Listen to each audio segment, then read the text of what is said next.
Hello everyone, welcome to my channel.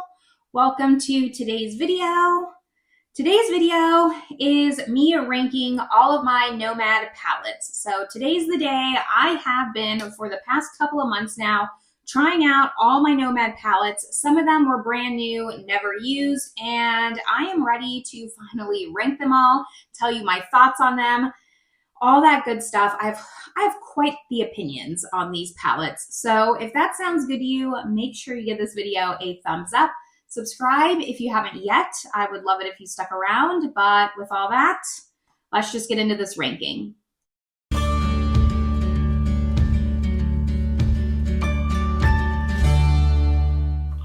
All right, I have 8 Nomad palettes to talk about today. I don't have the newest one, the Fairy Tale Europe palette. I do plan on picking that one up, but I didn't want to wait until I picked that one up to do this ranking. A lot of these, like I said, were untried in my collection. I purchased 3 during Black Friday, and then I had just accumulated so many, and the pile was adding up. So I have spent some extensive time trying these back to back to back, and I think that's why I have so many opinions about this brand as a whole. I'll be honest, I don't think I love this brand as much as it's hyped up to be since extensively really trying these. Some palettes I really enjoy, but I just don't think that they're that very special indie kind of quality that we've come to expect from indie. They are good, don't get me wrong. I only have one palette here today that I really just dislike, but none of these I can't live without. I don't know. I'm having some mixed feelings. Let's just get into the ranking though before I just go on too much of a tangent. In spot number 8 is the palette that I'm going to declutter today. I did decide to declutter this. I've just been hanging on to it until I did this video. And it is the Tokyo palette. I purchased this because they were discontinuing this palette. It was quite inexpensive. I thought it was really cute, really fun, really pastel-y, but the quality in this is so bad. It's really bad. I enjoyed the very first look that I did with this palette. I did complete this No Pan Left Behind in April, and my video with all of my looks was, I'll link it up above. A lot of these palettes will actually be in that video, but you can see looks with this palette if you want to in that video, in my No Pan Left Behind video. Anyways, I liked the very first look that I did, and I was very excited and thought this was going to be a great pastel palette for springtime. But when I used the rest of the shades were not good. I know in that first look, I kind of used the purple and the green, I think. Specifically, this yellow here is the worst yellow. I could not get this on my eye. While it swatches nice on my finger, could not get it to apply. It's a nice yellow to pink shift, this duochrome. So lackluster for a pastel palette. The yellow was hard to pick up. This shade I don't love. I thought it was going to be nice because you have some deepening up shades, which I love in a pastel palette because it adds a lot of variety. You can add so much depth when you kind of have this instead of it being a monochromatic pastel palette. But for me, I just did not find the quality to be there. I can see why Nomad discontinued this palette. This is one of their first palettes that they launched, and I'm happy to say that the quality has improved since then significantly, but I will be decluttering this palette. It just doesn't, I won't reach for this again. Coming in at number 7, now the rest of these, it was actually very hard to rank because there's just, after this, there's some things you could say about each palette, but then it just kind of came down to preference and color story and what I will reach for versus not reach for. Like I said, I have some opinions specifically on some palettes, but I don't know. They're kind of all in the same tier except for my number 1 as far as quality. So number 7 is the Nomad. This is the New Zealand Stargazing palette. Really the only reason that I put this in at number 7 is because of the depth of the palette. It's just a little bit too deep for me. And I thought this was going to be one of my more favorite palettes. So maybe that's why that's like contributing to it being ranked a little bit lower, because I was a little bit disappointed in how much I didn't love this palette. Really pretty. I will say the quality is in this palette in comparison to some other ones that I'm going to talk about, but it's just too deep for me. Specifically like this shimmer here, this shimmer. There are some multi-chromes. They're not the most impactful multi-chromes. And I guess that also adds to the disappointment when talking about an indie brand.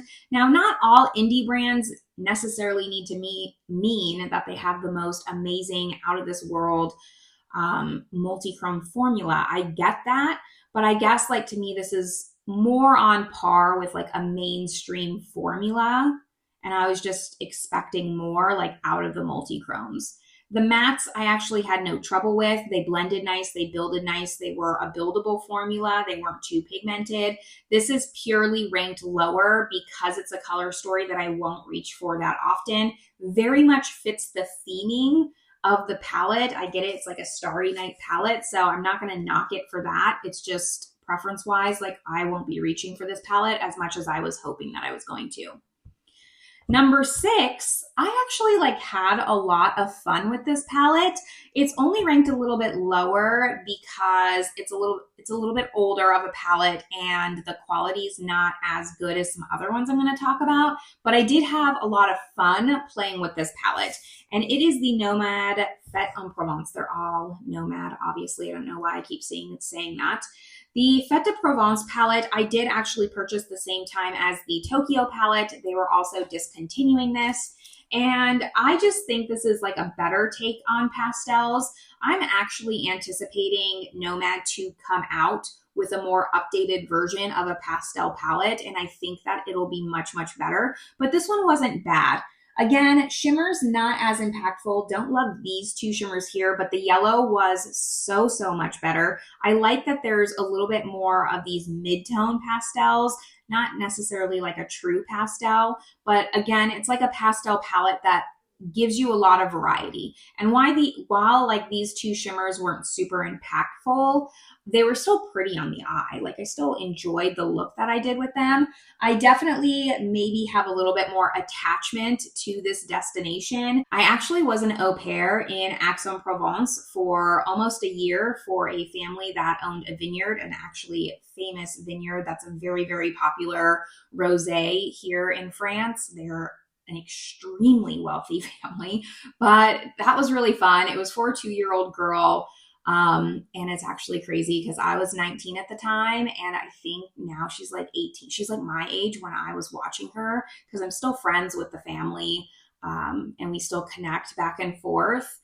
It's crazy to see like how much she grows up. There's nothing that makes you feel older than when you were a kid babysitting and then seeing those kids be older than you were when you were watching them. Nothing. Anyways, maybe that's why this is ranking a little bit higher, because I have some attachment to the destination, but I still had a lot of fun with this palette, and it was a breath of fresh air because I did try this after trying the Tokyo palette and just being so disappointed in how lackluster those pastel were, that this one really impressed me a lot more. And I actually quite like this one. I'll reach for it much more over the New Zealand, which is why it's ranked higher. Number 5 goes to the first Nomad palette that I ever purchased, but then it sat in my drawer of shame for like a year. It is the Ghost Town USA palette. I think this is so cool, so pretty. I did a video featuring this palette for Halloween. It was a tag video with a bunch of other creators. I'll link that up above. It was super fun. The thing about this palette, and this is where like a lot of my thoughts come in, is the quality and the formula in this palette is so different from every other Nomad palette that I tried. And I haven't tried them all. You know, I only have the ones that I have in here. There's no other ones that I've had and then decluttered over the years. Like these are all the palettes that I've tried. But the shimmers in this palette specifically are very, very moist. They're very reminiscent of like a ColourPop Super Shock, that kind of formula. And then even the mattes are kind of more of like that cream to powder formula. They're a little bit more thick on the eye. So that's why it's ranked a little bit lower. I do love the color story, and I think I will use this more than the other ones that we've talked about. So that's why I'm ranking it where I'm ranking it, even though it's a little bit more dark and grungy. I don't love how wet and just like crumbly some of these shimmers are. They just like, I even feel like they started to puff up because of the humidity, which it shouldn't be that humid in here. And I had to like really squish them back down. I don't think it's an environment thing of my house and where they're stored. I really think that it is the shimmers in this palette. And I kind of have this sneaking suspicion that it's because in the past, I've heard complaints about Nomad that their shimmers are very hard pressed and not that much payoff, like the Safari palette. I heard that a lot. So I think that they were trying to compromise, but they went too far to the other side with this palette specifically, and I just don't love it. I do think that they improved to go forward though, so that's really nice to see. It just seems like Nomad is still, after all this time and all these palettes that they've released, still trying to nail down the formula that they have in their palettes, and it's just not consistent throughout the board. So I don't love that, because you're taking a risk every time you purchase a palette from them, and that's something that kind of just like holds me back from being a diehard fan of the brand. I'm going on a tangent, but while I love what they do and doing destination themed palettes, I think it's really unique and really fun. It's hard. It's hard as like your everyday consumer who's not getting PR, who's spending their own money on palettes, to take a chance on a palette that's $50 or $60. Like, I could also get a mainstream nice palette for that price. So I don't know. I don't love that. And I hope that Nomad kind of finds their niche a little bit better. Now, that's enough of that. Continuing on with the ranking, number 4 is going to go to the Chamonix Apres Ski Palette, another French themed palette. They seem to pick France very often for their destinations. I'm not mad at it. I mean, maybe my wallet's a little bit mad at it, because I do tend to for sure purchase those palettes, but this is what this palette looks like. And again, this is just lighter, brighter, and that's why it's ranked a little bit higher. The formula, I think, is really good. At this point, because this is one of their newer palettes, I think that Nomad's starting to really nail down their formula. But my issue with this palette is a little bit of repetitiveness. I didn't love, like, in these light and midtones, except for the blue, but specifically these pinks, I didn't find that much of a difference on the eye. And then with the iridescent shimmers, I didn't find that much of a difference between the iridescent shimmer and then the more opaque colored shimmer. So this one, on the eye, they kind of felt the same. Same with this one. This one, like, you would think that this would have more of a base color, but the base color doesn't come up on your lid. The blues are the exception. I do think there's some differences in the blues, but for being one of their bigger palettes, not one of their smaller palettes like the Fetes en Provence, I wish there was a little bit more variety, but I do like this color story. It's cool tone without being too cool tone. It's like a cool tone pastel, very wintry, some variety. I did love the greens and the purples. I'm not that much of a blue fan, but I did like playing with this palette and I had a lot of fun doing it.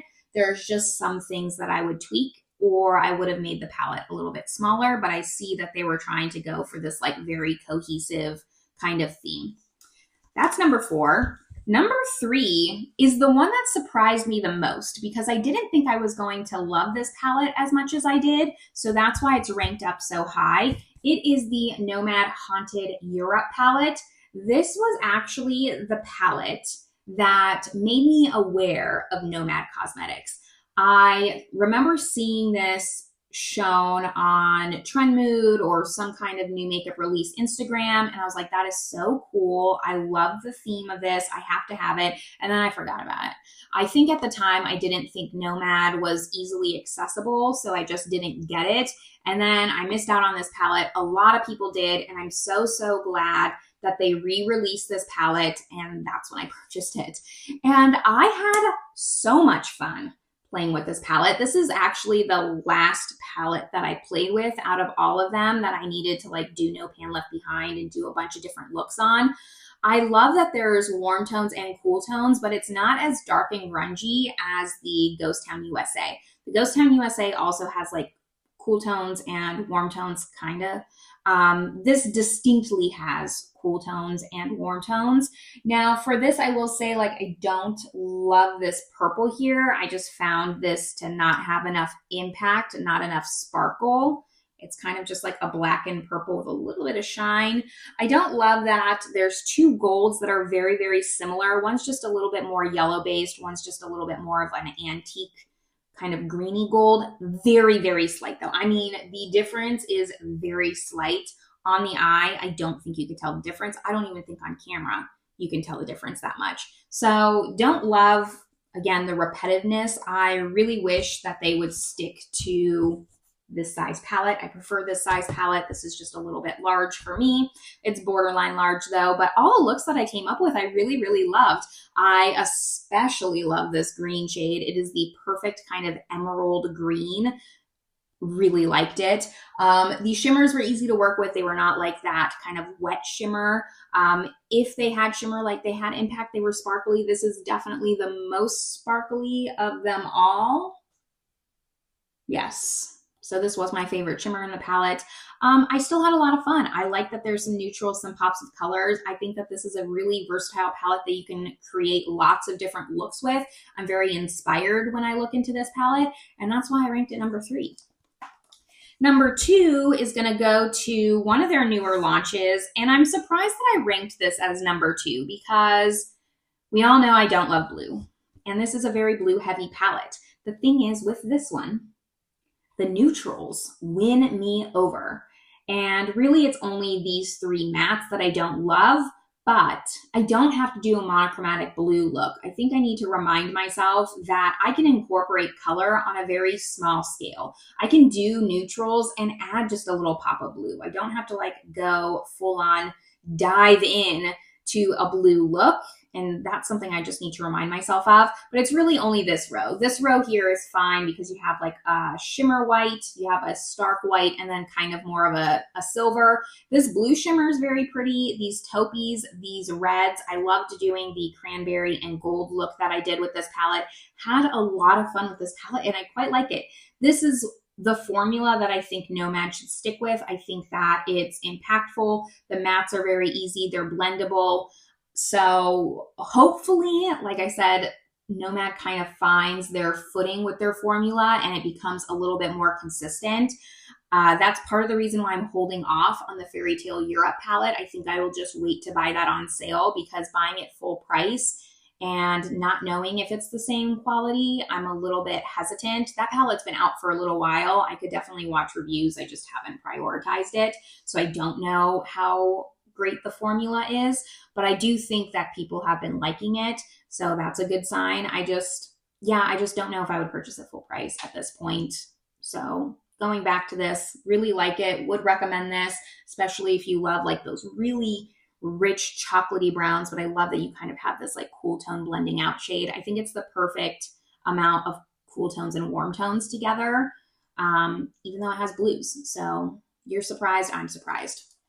My number 1 palette shouldn't come as a shock to anyone because I have raved about this palette. I have already said it's my number 1 palette. It is the Chicago Speakeasy palette. This is the palette that I'm wearing today. It probably is the most neutral palette out of their collection. It looks like this. I love purples, I love greens, I love neutrals. So this is my palette. I am wearing these 2 neutrals here. I did a very simple eye look. These 2 neutrals here, and then this shimmer all over the lid.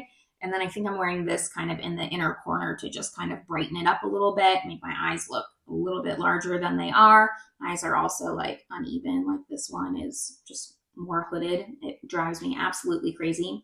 But I think this palette's so pretty. This, you can tell a difference in the mattes because you only have like a light tone and a mid-tone. It's not like the Apres Ski palette where it's bigger and they needed to fill in some gaps and have a light and mid-tone, but you do have like a very dark like deepening out shade here. This is not green. This is definitely more of like a really rich chocolate brown. I like that. I think that had they done a green to kind of make it more in these rows, it wouldn't go as well. So I don't know. For me, this is close to a perfect palette. If I had tried this palette first, I think I would have completely different views of Nomad, but I don't know. Like right now, I wanted them to be like a top 5 indie brand for me, and they're just not. I'm not saying that they're bad. I'm just not saying like it's not something you should run out and prioritize. I think they're good. They're decent. It's hard for me to explain my words because I really don't want this to come off as negative. I really want to say and just be honest, like it's a good brand. I just don't know if it's worth like the full price point of their palettes. And there are palettes that I really did enjoy using. Like I really like these palettes. There's just none in here except for this one where if they disappeared out of my collection, I would have to have them and I would repurchase them. This is the only one. So that just tells me it's not like my favorite brand. And I think I just really want to drive that point home. If you've stayed around this long, thank you, through my continuous ranting. I think I just have so many opinions about Nomad because I find them talked about so much online. There are videos everywhere. It is definitely a brand where when they release a palette, it is just video after video after video on YouTube. You see people talking about them. They have a lot of PR. And they're really smart about their PR. I will give it to them. They do send out PR to smaller brands or to smaller content creators, and I think that creates some brand loyalty. So I think they're very, very good at marketing. And because of that, I just was expecting them to be so much better quality, like a 10 out of 10, but really I'd give them like an 8 out of 10. Kind of like similar feelings as Sigma, if that's making sense. They're just like really pushed online and I was expecting so much more.